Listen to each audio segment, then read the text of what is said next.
आज का एपिसोड मेरे दिल के बहुत करीब है क्योंकि पहली बार अगर मैंने किसी की डेथ देखी थी अपनी आंखों के सामने was because of heart attack. आज से 1 साल पहले मैंने अपनी मदर इन लॉ को हार्ट अटैक में ही खोया था।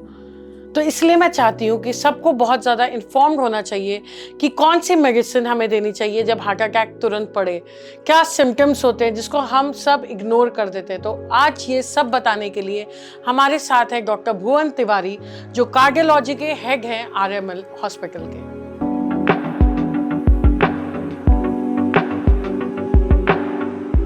Welcome to social talk with Supriya. Welcome sir. Sir, सबसे पहले हम जानना चाहेंगे हार्ट डिजीजेस होती क्या है, कौन कौन से टाइप की होती है? देखिए, heart diseases different age group में डिफरेंट टाइप से प्रेजेंट करती हैं। अगर हम उनको कैटेगराइज करें कि जो छोटे बच्चे या पैदा होने से पहले या पैदा होने के साथ ही बीमारी आ जाती है, जैसे वो जेनेटिक कंजेनाइटल बीमारियां होती हैं। जी जी। प्रेगनेंसी में अगर मान लीजिए एक्सरेज का एक्सपोजर हो जाए या कुछ ड्रग्स होते हैं लिथियम जो अगर मदर खाती हैं, ध्यान नहीं देती हैं, तो उन लोगों में बच्चे जब पैदा होते हैं तो दिल में सुराग होना या गलत तरीके से आर्टरीज और वेन जुड़ जाना जिससे कि बच्चे नीले पैदा होते हैं, और उन लोगों का एक समय पे इलाज करना चाहिए। जी जी। फिर जैसे एज आगे बढ़ती है 5 से 15 साल के बच्चों में खास तौर से बहुत कॉमनली देखा गया है कि गला खराब होता है, सोर थ्रोट होता है, रिकरेंट सोर थ्रोट होता है, और वह स्पेसिफिक टाइप का एक बैक्टीरिया होता है स्ट्रेप्टोकोकस। अगर उससे होने की वजह से इन्फेक्शन होता है, गले का इन्फेक्शन तो हफ्ते 2 हफ्ते में ठीक हो जाता है, पर वो बहुत बार ये कहते हैं कि हार्ट के वेल्व्स को डैमेज कर देता है,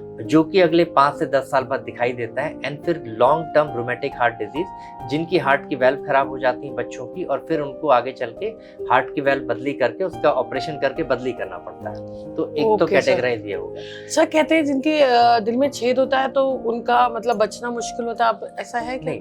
तो जो दिल में जो सुराग होते हैं डिफरेंट लोकेशंस पे होते हैं, और वो जो सुराग होते हैं उनका आजकल ट्रीटमेंट बहुत अच्छा है। और बहुत सारे छोटे सुराग तो ऐसे भी होते हैं जो हम लोग 8 साल तक वेट करते हैं, वो अपने आप भर भी जाते हैं, तो उससे घबराने की जरूरत नहीं होती है। लेकिन हाँ, सुराग है, कितना बड़ा है कि नहीं है, वो सिंपल अल्ट्रासाउंड यानी कि हार्ट का इको टेस्ट होता है, उससे एक अंदाजा लग जाता है कि ये कितना बड़ा सुराग है, ये अपने आप भरेगा कि नहीं भरेगा, और कितने समय तक हमें इसे दवाई देनी है। तो ये इसलिए उससे बहुत घबराने की जरूरत नहीं होती। और सर, जो आपने बोला प्रेग्नेंट लेडीज जो लिथियम क्वांटिटी ज्यादा चली जाती है, वो मेडिसिन क्या गायनेक उस टाइम पे लिखते हैं या फिर वो एक्चुअली क्या होता है कि बहुत सारे मतलब लेडीज को जो मेडिकेशंस पहले से चल रही होती है, तो चाहे वो लिथियम हो, न्यूरोलॉजी की किसी दिक्कत की वजह से लिखी जा सकती है, या मदर को रूमेटिक हार्ट डिजीज है या उनकी हार्ट की वेल्व खराब है या हार्ट की धड़कन सही नहीं चलती, तो हम उसमें ब्लड थिनर, खून पतला करने की दवाई देते हैं कि उनको स्ट्रोक ना हो जाए।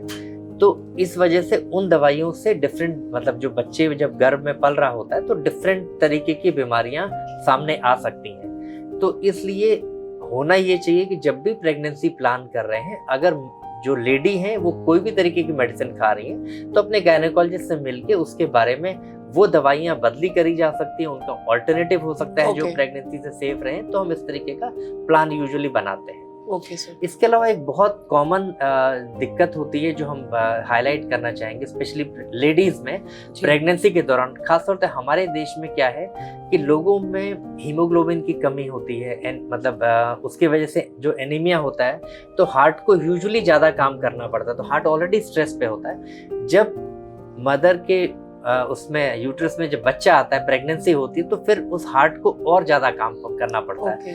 तो ऐसे स्टेज में जब हार्ट को ज्यादा विग्रसली पंप करना पड़ता है, हीमोग्लोबिन कम होता है, फिर उस समय भी अगर न्यूट्रिशन का अगर मदर ध्यान नहीं रखती हैं या अनड्यू एक्सर्शन ज्यादा करती हैं, तो धीरे धीरे कहीं ना कहीं हार्ट काम करने के लिए हार्ट फैलने लगता है, ज्यादा ब्लड एक्यूमुलेट करने लगता है। तो ऐसे क्या होता है कि लॉन्ग टर्म में हार्ट की पंपिंग कमजोर होने लगती है। तो ऐसे में करना क्या होता है कि अगर इसके कुछ सिम्टम्स हैं कि जैसे ब्लड टेस्ट करना चाहिए, प्रेगनेंसी हो गई तो हीमोग्लोबिन कम है कि नहीं ये चेक करना चाहिए, अगर पाँव में सूजन है या अनड्यू वेट गेन हो रहा है तो हमें उसका ध्यान रखना चाहिए, डॉक्टर से मिलना चाहिए। तो ऐसे हम पहचान सकते हैं और हम मेडिकेशंस दे के क्या बोलते हैं आयरन का सप्लीमेंट देके अलग अलग स्टेज प्रेगनेंसी में दे सकते हैं। कुछ स्टेज होती है जहाँ पे हम आयरन भी रिस्की होता है, तो अकॉर्डिंगली हम मदर्स को सेव कर सकते हैं। और सर, जो हार्ट अटैक आजकल मेजर हार्ट डिजीज में माना जाता है, उसकी क्या सिम्टम्स?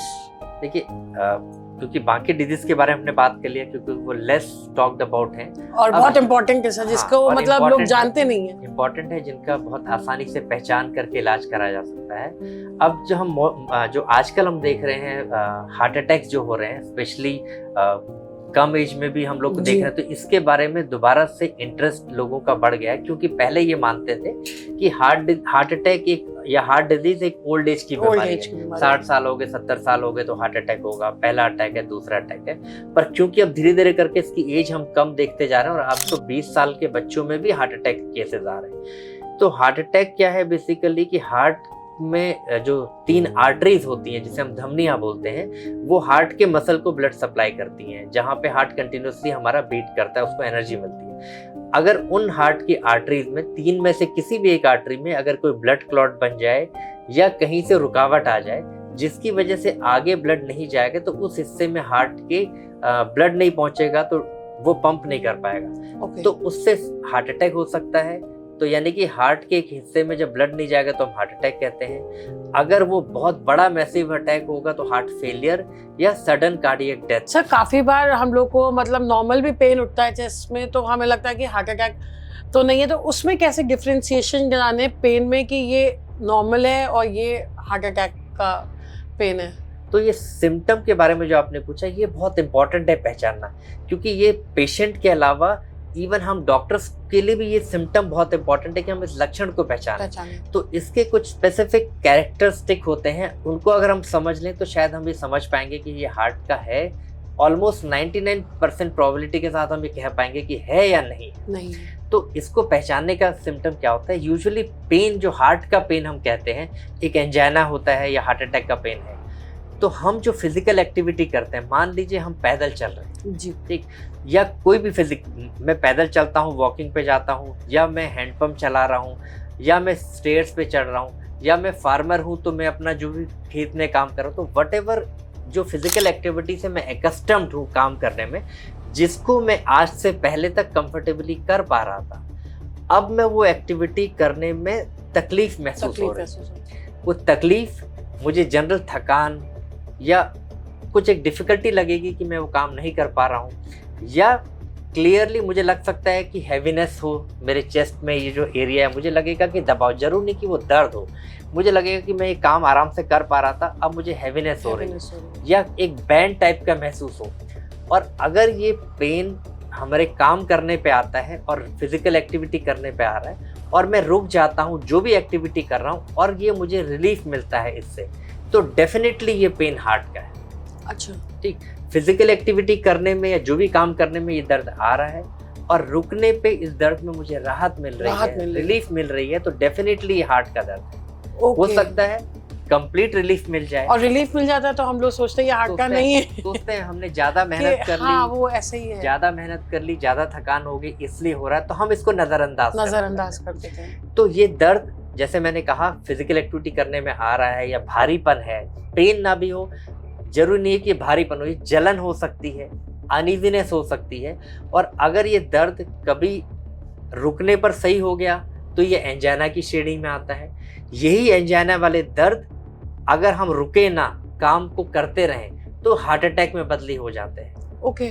तो इम्पोर्टेंटली हमने जैसे ये समझा कि हार्ट अटैक, एंजाइना एक पहले की शुरुआत है, और धीरे धीरे करके अगर हम रेस्ट कर लेते हैं तो शायद हार्ट अटैक से बच जाते हैं। तो ये लक्षण हमें हफ्ते भर पहले से लोगों को होने लगते हैं, एंजाइना वाले, या थोड़ा भी एक्टिविटी करना, कुछ अनईजीनेस है, मैंने रेस्ट कर लिया, सोचा मुझे थकान है, मैंने रेस्ट कर लिया, तो ये वार्निंग साइंस को हम नजरअंदाज करते हैं। अगर नजरअंदाज ना करें तो टाइम पे हम अगर अस्पताल पहुंच के एक बार राय ले लें तो बहुत सारे हार्ट अटैक या सडन कार्डियक डेथ जो यंग लोगों में हो रहे हैं, शायद हम उससे बच सकते। सर, साइलेंट अटैक जैसे होते हैं, लोग बाद में बताते हैं डॉक्टर्स कि आपको पहले भी अटैक पड़ा था, तो ये यही एंजाइना? कुछ लोगों को साइलेंट अटैक होते हैं, खासतौर से डायबिटिक पेशेंट में या ओल्ड एज वाले में या कुछ लेडीज में, क्योंकि डायबिटीज में क्या होता है कि पेन को परसीव करने की टेंडेंसी न्यूरोपैथी की वजह से खत्म हो जाती है। तो उन लोगों को हार्ट अटैक होता है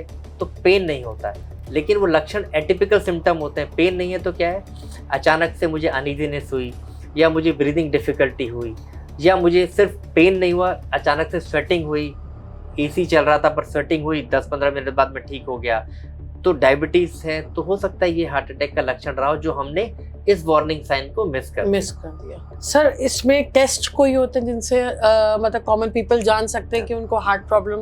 देखिए सबसे इम्पोर्टेंट तो इन लक्षणों को पहचान, ये दर्द अगर पसीने के साथ आ रहा है, एक तो हमने कहा कि हम फिजिकल एक्टिविटी कर रहे हैं, रोजमर्रा के काम करते हैं, दर्द होता है, रुकने में सही हो रहा है, तो हमें डॉक्टर से मिलना चाहिए। एक तो ये लोग सेफ जोन में है क्योंकि इनको अभी अटैक नहीं पड़ा है। दूसरे वो केसेस होते हैं जिनमें हल्के एटिपिकल सिम्टम हुए, हल्के ऑफिस में काम कर रहे थे, कुछ सीने में भारीपन, अनईजीनेस हुआ, हमने सोचा कि गैस का दर्द है, हमने गैस की दवाई ली, नजरअंदाज, अगले दिन थोड़ा बहुत फिर हुआ, फिर हमने नजरअंदाज किया, बोला यार एसिडिटी है या दर्द हो रहा है, तो हमने पेन किलर कोई खाया और फिर नजरअंदाज किया, तो ये हमें नजरअंदाज नहीं करना है। तो इन टाइप के सिम्टम्स होंगे तो हमें पहचानना है, डॉक्टर के पास जाना है।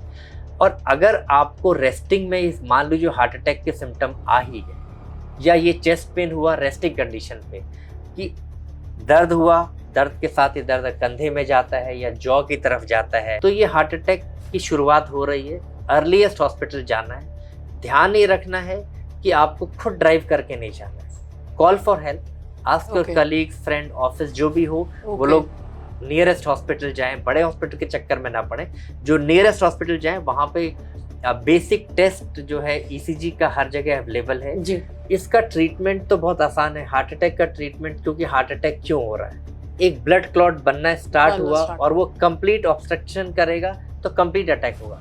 तो इसको रोकने के लिए खून पतला करने की दवाई मैं ईसीजी करने से पहले ही उसको दे सकता हूँ, हम टाइम सेव कर सकते हैं। ओके सर, उससे कोई साइड इफेक्ट नहीं है? देखिए अगर ये सिम्टम क्लासिकल हैं जैसे हमने बताया, तो हम को ये क्लियर है कि ये हार्ट अटैक का सिम्टम है, तो हमें सेफली जो मतलब अगर हम साइड इफेक्ट की बात करते हैं, हर चीज का कोई साइड इफेक्ट नुकसान होता है, हम ये बेनिफिट और रिस्क देखते हैं। अगर मुझे खून पतला करने की दवाई एस्प्रिन 325 मिलीग्राम अगर मुझे उसको चूसने के लिए देनी है कि उसको आप चबा लें, तो हार्ट अटैक अगर आपको है तो वो रुक जाएगा, एबॉर्ट हो जाएगा, खत्म हो जाएगा, आपका सडन डेथ का खतरा काफी कम हो जाएगा। तो देन हमें डरने की जरूरत नहीं है उस टैबलेट खाने से, क्योंकि जिस टैबलेट की सपोज मैं बात कर रहा हूँ ये एस्प्रिन है, ब्लड थिनर है, इसको लक्षण आपको हो रहे हैं और आपको टैबलेट खानी है, ठीक। हम में से सबने बिना साइड इफेक्ट के डरे हुए डिस्प्रिन की गोली, सिर दर्द होता है हम पानी में डालते हैं और हमने खाई, तब हमें डर नहीं लगा, तब लक्षण नहीं थे। जबकि अगर मैं कहूँ सिर दर्द के लिए डिस्प्रिन की गोली खाना खतरनाक हो सकता था, वो सिर दर्द तो ब्रेन स्ट्रोक के लक्षण हो सकते हैं, ब्रेन हेमरेज का अर्ली लक्षण हो सकता है, और ऐसे में अगर आप डिस्प्रिन की गोली पानी में डाल के खाते हैं तो ब्रेन हेमरेज जो छोटी होने वाली थी वो बड़ी हो जाएगी, वो तो खतरनाक है, वो तो खतरनाक है। तो जो मैं एस्प्रिन की बात कर रहा हूँ वो डिस्प्रिन की गोली ही है। इनफैक्ट हार्ट अटैक अगर हो रहा है खून का थक्का बनने की वजह से, तो हम डिस्प्रिन को चबा के खा लें तो देन हमको हार्ट अटैक के खतरे से काफी बचाया जा सकता है, सडन डेथ से बच सकते हैं। हाँ, डिस्प्रिन क्योंकि सबके पास अवेलेबल सबके पास रहती है। अगर आपको जैसे हमने बोला ये लक्षण आपको अगर आप आइडेंटिफाई कर सके कि ये लक्षण है तो डेफिनेटली ये दवाई खाएं। सर जैसे ईसीजी में कहते हैं 90% ब्लॉकेजेस तक काफी बार ईसीजी क्लियर आता है, तो कौन सा टेस्ट है जो हमें क्लियरली बता सकता है कि हमारा हार्ट में ब्लॉकेज है? ईसीजी जो एक बहुत अच्छा टेस्ट है ये बताने के लिए कि हार्ट अटैक है या नहीं। Any chest pain which comes, अगर 20 मिनट से ज़्यादा बना रहता है और वो रेस्ट करने पे सही नहीं हो रहा तो वो हार्ट अटैक। उससे पहले एंजाइना 99% आर्टरी बंद हो सकती है पर रेस्ट में हो सकता है उसको दर्द। 90% ब्लॉकेज है लेकिन रेस्टिंग कंडीशन पे अगर मेरी आदत नहीं है चलने की तो मुझे पेन नहीं होगा, ईसीजी नॉर्मल आ जाएगा। हार्ट अटैक है तब ईसीजी पकड़ेगा, तो इसलिए 90-95% बीमारी में रेस्टिंग कंडीशन में अगर पेन नहीं है तो ईसीजी नॉर्मल है। तो नेक्स्ट टेस्ट होता है कि जैसे ट्रेडमिल, लोग फिजिकली एक्टिव हैं, एक्सरसाइज करते हैं, ट्रेडमिल पे दौड़ते हैं, तो ऐसे लोगों को ट्रेडमिल टेस्ट, अगर ईसीजी नॉर्मल है तो ट्रेडमिल टेस्ट करना चाहिए, क्योंकि रेस्टिंग में ईसीजी नॉर्मल है। अब हम ट्रेडमिल में जब मशीन में दौड़ाते हैं उस दौरान हम ईसीजी रिकॉर्ड करते हैं, उस समय रेस्टिंग कंडीशन में नॉर्मल होता है। धीरे धीरे करके एक्सरसाइज का जब स्ट्रेस लेवल बढ़ता है तो उसमें हमें चेंजेस नजर आते हैं, वो शो करते हैं कि आपका सिम्टम हार्ट की वजह से है, एंजाइना की वजह से, then you need further testing and work. Sir ये जेनेटिक, जैसे आपने बहुत बार जेनेटिक वर्ड यूज किया, तो क्या मतलब अगर हमारे यहाँ किसी को है तो हमें होने के चांसेस ज्यादा है? देखिए, फैमिली हिस्ट्री अगर हार्ट डिजीज की है, मदर फादर में जी जी। उनको अर्ली एज में डिजीज अगर हार्ट अटैक हुआ है या हार्ट की डिजीज रही है, जैसे सर अभी हमारी मदर इन लॉ की डेथ हुई थी, तो she was around 55 and that was due to heart attack, Yes. and she was really active at that तो time. फीमेल्स में 65 से कम अगर पेरेंट्स में हिस्ट्री है तो वो सिग्निफिकेंट फैमिली हिस्ट्री मानी जाती है। Okay. ठीक, मेल्स में अगर 60 है तो हम मानते हैं कि अर्ली है। तो जैसे फीमेल में 55 है, तो अगर family history early heart disease की है, एक हार्ट डिजीज ना हो, फैमिली में डायबिटीज या हाइपरटेंशन की हिस्ट्री है, तो वो भी एक अर्ली हिस्ट्री रिस्क फैक्टर मानते हैं। Okay. क्योंकि उसका रीजन जेनेटिक तो है ही है। जेनेटिक के अलावा फिर क्या होता है, जब हम जिस फैमिली एनवायरनमेंट में रहते हैं, जी। हमने कह दिया कि भाई पेरेंट्स को अर्ली एज में हार्ट अटैक था, फिर वही जेनेटिक्स तो था ही था, वही एनवायरनमेंट है, वही एनवायरनमेंट में हमारा खाने का भी लाइफस्टाइल वैसा ही होता है, स्ट्रेस का लेवल भी कुछ वैसा ही होता है, स्लीपिंग पैटर्न भी कुछ वैसा ही होता है। तो ये सारे फैक्टर्स और जुड़ जाते हैं जेनेटिक्स के साथ। एनवायरमेंटल जो कि आपका सराउंडिंग है, उससे रिस्क फैक्टर आपको और बढ़ जाता है। तो ऐसे लोगों को डेफिनेटली सचेत होकर अपना लिप कोलेस्ट्रॉल का प्रोफाइल कैसा है, डायबिटीज का प्रोफाइल कैसा है, उनका ईसीजी कैसा है, क्या उनको ट्रेडमिल की जरूरत है, तो अपने फिजिशियन से, फैमिली फिजिशियन से मिलके अपना रिस्क स्ट्रेटिफिकेशन करना चाहिए कि पहले सिंपल ब्लड टेस्ट के और ईसीजी के थ्रू, और जरूरत है एडवांस टेस्टिंग की तो वो भी करने की जरूरत है। सर इसमें वे ऑफ लिविंग क्या होनी चाहिए, मतलब हम कैसे अवॉइड कर सकते हैं हार्ट अटैक को? देखिए, जो मतलब हम अगर ये समझें कि हार्ट अटैक्स तो पहले भी थे जी, वो एज स्पेसिफिक थे, और जेंडर्स में भी मेल में ज्यादा थे, फीमेल्स में कम थे जी। अब कोई जेंडर सेपरेशन नहीं रहा। अच्छा, अब नहीं है, पहले कहते थे मेल्स में ज्यादा चांसेस होते हैं हार्ट अब अटैक हम लोग के। देख रहे हैं 25-30 साल की यंग लेडीज में भी हार्ट की डिजीज निकल रही Okay. है और सीवियर डिजीज आ रही है। एज का कोई बैरियर नहीं रहा। अब 20 से 25 साल 30 साल के बच्चों में हार्ट अटैक देखने में आ रहा है। और ऐसा नहीं कि हार्ट अटैक हुआ सडन डेथ हुआ, हार्ट अटैक हुआ उसके बाद हम लोग के पास आते हैं, हम लोग 20 साल के बच्चों की एंजियोग्राफी भी कर रहे हैं, तो उसमें भी कोलेस्ट्रॉल जमा होना या ब्लड की क्लॉट जमा होना दिखाई देते हैं, तो वो रिस्क फैक्टर्स हैं। आज 20 से 30 साल के बच्चों को हार्ट अटैक का रिस्क हमने देखा कि बढ़ गया। तो हम कुछ बैकग्राउंड में चलने की, अगर हम देखें कि जो हर कंट्री का जो डेमोग्राफिक प्रोफाइल कैसे चेंज हो रहा है, देखेंगे पिछले 20 साल में बच्चों की फिजिकल एक्टिविटी थोड़ी कम हो गई। स्कूल में जो प्लेइंग पीरियड या स्पोर्ट्स पीरियड होते थे, या स्कूल बड़े होते थे, स्कूल के एरिया छोटे हो गए, वो हाई राइज में बदले हो गए। हम स्कूल पैदल जाया करते थे या साइकिल से जाया करते थे।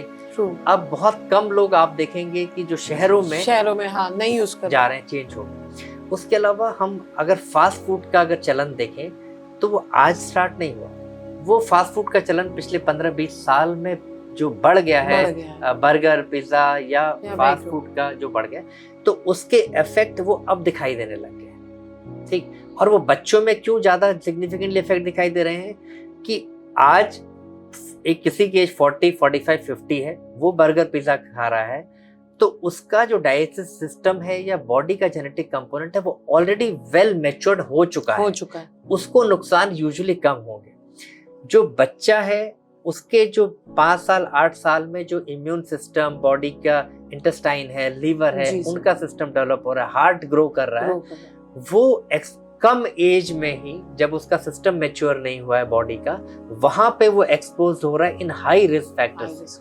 वो फिजिकल एक्टिविटी कम होना, मेंटल स्ट्रेस बढ़ना, एग्जाम का प्रेशर बढ़ना, पीयर प्रेशर बढ़ना, और वो डाइट में मॉडिफिकेशन आना, तो ये एक बहुत बड़ा कारण है जो शायद हमारे बच्चों में रिस्क फैक्टर्स कम एज में या हार्ट अटैक हमको दिखाई दे रहा है। इसके अलावा बहुत एक इम्पॉर्टेंट रोल अगर हम देखें, सोशल मतलब जो सोसाइटी में यंग बच्चों में स्मोकिंग का बहुत चलन बढ़ा है। वो पहले सिगरेट तक, टबैको तक या बीड़ी तक था, वो अलग अलग सोशल में था, वो बच्चों में कम था। अब धीरे धीरे बच्चों में वो कम की तरफ से ज्यादा बढ़ गया। और यहाँ तक कि हमने कितने मतलब पेरेंट्स वगैरह भी जागरूक हो गए हैं, वो सिगरेट हो या बीड़ी तंबाकू के लिए तो रिस्ट्रिक्ट करने लगे, बट जो नया ई सिगरेट वेपिंग है वो Vaping. एक सोशल सिंबल और एक स्टाइल हो गया है, और लोगों हाँ, ने आजकल बहुत यंगस्टर्स बच्चे कर रहे हैं। लोगों ने या मार्केटिंग को इस तरीके से किया गया है कि ठीक है, हमने जब प्रमोट किया, गवर्नमेंट ने प्रमोट किया कि टबैको और स्मोकिंग बच्चों के लिए हार्मफुल है, स्कूल से दायरे से दूर होना चाहिए, प्रीमाइसेस में नहीं होना चाहिए, तो गवर्नमेंट ने स्ट्रॉन्ग मेजर्स लिए। उससे भी ज्यादा स्ट्रॉन्ग मेजर्स मार्केटिंग कंपनी वालों ने उसका ऑल्टरनेटिव दे दिया कि वेपिंग ई सिगरेट तो सेफ है, इसमें तो निकोटिन होता ही नहीं है, निकोटिन फ्री है, टबैको फ्री है। लेकिन रिसेंटली स्टडीज आई हैं, may be more harmful, because ये टेंडर एज में ही लोग लेने लगते हैं, कभी भी लेने लगते हैं, तो इसलिए ये ई सिगरेट्स है, वेपिंग है, दिस इज वेरी हार्मफुल। तो वो भी मतलब कहीं ना कहीं बिल्कुल it is just like a tobacco and cigarette smoke.